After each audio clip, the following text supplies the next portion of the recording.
بسم اللہ الرحمن الرحیم۔ نماز کی شرائط۔ نماز شروع کرنے سے پہلے کئی چیزیں واجب ہے۔ اگر وضو نہ ہو تو وضو کرے، نہانے کی ضرورت ہو تو غسل کرے، بدن یا کپڑے پر کوئی نجاست لگی ہوئی ہو تو اسے پاک کرے، جس جگہ نماز پڑھتا ہو وہ بھی پاک ہونی چاہیے، اور مرد کے لیے کم از کم ناف سے لے کر گھٹنے تک جسم چھپا ہوا ہونا چاہیے ورنہ نماز نہیں ہوگی، اور عورت چہرہ، دونوں ہتھیلیوں اور دونوں پیروں کے علاوہ سارے بدن کو خوب ڈھانک لے، قبلے کی طرف منہ کرے، جو نماز پڑھنا چاہتا ہے اس کی نیت یعنی دل سے ارادہ کرے، وقت داخل ہونے کے بعد نماز پڑھے۔ یہ سب چیزیں نماز کے لیے شرط ہے، اگر ان میں سے ایک چیز بھی چھوٹ جائے تو نماز نہیں ہوگی۔ ان شرائط کی ضروری تفصیل اس طرح ہے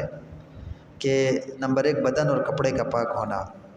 اگر کپڑے یا بدن پر کچھ نجاست لگی ہے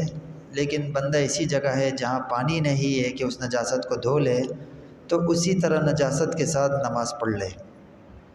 دوران سفر کسی کے پاس پانی اتنا توڑا ہے کہ اگر بدن پہ یا کپڑوں پہ کوئی نجاست لگی ہے اور نجاست دھوتا ہے تو وضو کے لیے پانی نہیں بچتا، اور اگر وضو کرتا ہے تو نجاست دور کرنے کے لیے پانی نہیں بچتا، تو ایسی صورت میں اس پانی سے نجاست دھو لے اور پھر وضو وغیرہ کے لیے تیمم کر لے۔ جگہ کا پاک ہونا۔ نماز پڑھنے کی جگہ نجاست حقیقیہ سے پاک ہونی چاہیے۔ نجاست حقیقیہ یعنی جو نظر آنے والی نجاست ہے۔ البتہ اگر نجاست مقدار معاف کے برابر ہو جو شریعت میں معاف ہے تو کوئی حرج نہیں۔ نماز پڑھنے کی جگہ سے مراد وہ مقام ہے جہاں نماز پڑھنے والے کے پیر رہتے ہیں، اور اسی طرح سجدہ کرنے کی حالت میں جہاں اس کے گھٹنے اور ہاتھ اور پیشانی اور ناک لگتی ہو، یعنی انسان جسے سجدہ کرتا ہے تو یہ جتنی بھی جگہ ہے یہ اس کی نماز پڑھنے کی جگہ ہے، یہ پاک ہونی چاہیے۔ اگر کسی کپڑے پر نماز پڑھی جائے تب بھی اس کا اسی قدر پاک ہونا ضروری ہے، پورے کپڑے کا پاک ہونا ضروری نہیں، چاہے کپڑا بڑا ہو یا چھوٹا، یعنی بڑا کپڑا ہے یا چھوٹا انسان نماز پڑھ رہا ہے، اس کے کسی کنارے وغیرہ پہ نجاست لگی ہے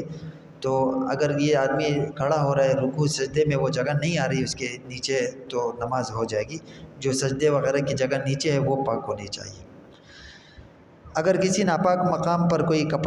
پاک کپڑا بچھا کر نماز پڑھی جائے تو اس میں بھی یہ شرط ہے کہ وہ کپڑا اس قدر باریک نہ ہو کہ نیچے کی جو نجاست ہے وہ نظر آ رہی ہو، موٹا کپڑا ہونا چاہیے کہ نجاست کا جو اثر ہے وہ اوپر نہ آئے۔